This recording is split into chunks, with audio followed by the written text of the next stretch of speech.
Hi guys, कैसे हो आप सब। आई होप आप सब बहुत अच्छे होंगे। तो दोस्तों, आज का हमारा वीडियो है स्नैपी गर्ल सपना पे।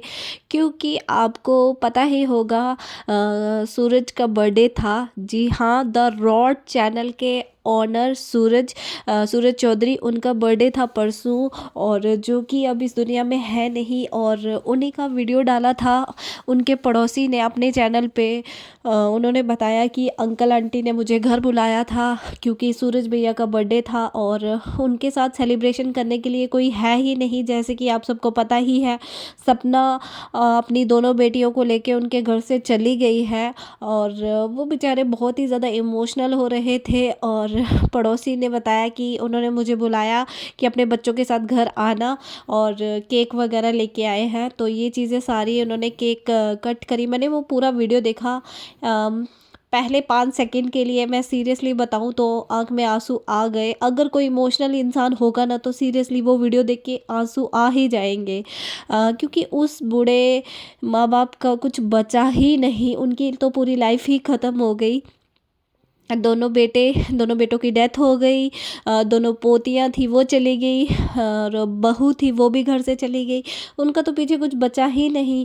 कहते हैं ना, खुशी और गम में साथ दे वो ही इंसान साथ में खड़ा रहता है।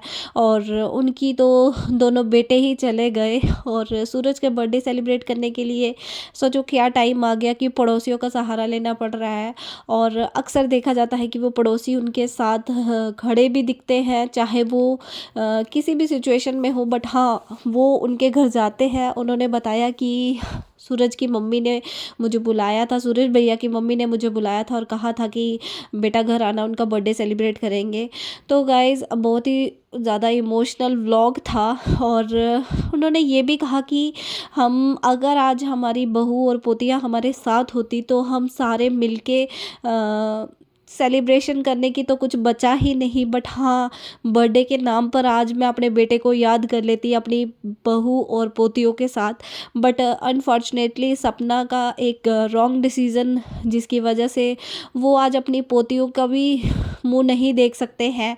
और वहीं दूसरी तरफ लोगों ने बहुत ज़्यादा कमेंटबाजी की कि भाई देखो, दादा दादी का प्यार आज बेटे के लिए तो छलक गया, पर उस दिन कहाँ थे जब उनकी दोनों पोतियों का बर्थडे था, तब क्यों नहीं गए थे। तो भाई, आप सब एक ही साइड क्यों देखते हो, दोनों तरफ देखिए।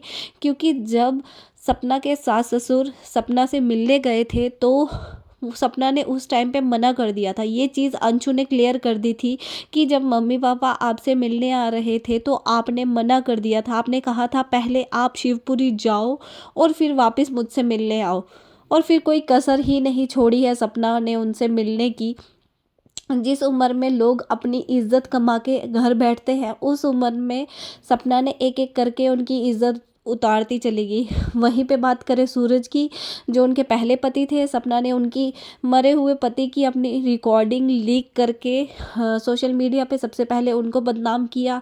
फिर घर से चली गई अपनी दोनों बेटियों को लेके, फिर एक के बाद एक कंट्रोवर्सी करके, फिर उसके बाद अपने ससुर पे गंदा इल्ज़ाम लगाया कि ये मुझ पे गंदी नज़र रखते थे। तो ऐसी कोई कसर छोड़ी ही नहीं सपना ने कि वो सास ससुर मिलने जाए। फिर भी वो एक मन करके अपनी पोतियों से जब मिलने गए, तो सपना ने उस टाइम पे भी साफ मना कर दिया। क्योंकि ये चीज़ अंशु ने साफ क्लियर कर दी है, क्योंकि देखो उनकी साइड से तो कोई बोलने वाला है नहीं, हमेशा सपना एक साइड दिखाती है। बट थैंक्स टू गॉड और थैंक्स टू अंशु की ये चीज़ भी क्लैरिफाई हो गई कि हाँ, मम्मी पापा गए थे मिलने और भाभी ने मिलने से मना कर दिया था। तो बात वही की जाए द रॉड की, उसका सच भी सामने आ गया। सच ये है कि पड़ोसी ने बोला है कि भाई, आप सब बहुत ज़्यादा उत्सुक हो जानने के लिए द रॉड चैनल किसके पास है।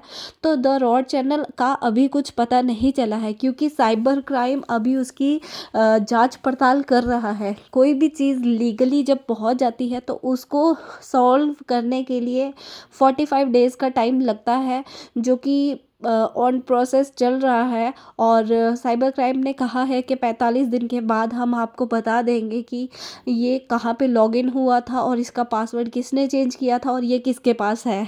तो द रॉड का सच सामने आएगा 45 डेज़ के बाद। क्योंकि कहते हैं ना, जो चोर होता है ना, वो चोरी कर सकता है, बट चोरी को छुपा नहीं सकता, सच कभी छुपता नहीं है और वो सामने एक ना एक दिन आ ही जाता है। सपना ने सिर्फ कहा था कि मैंने कंप्लेन की है, बट उसका कोई भी प्रूफ नहीं दिखाया था।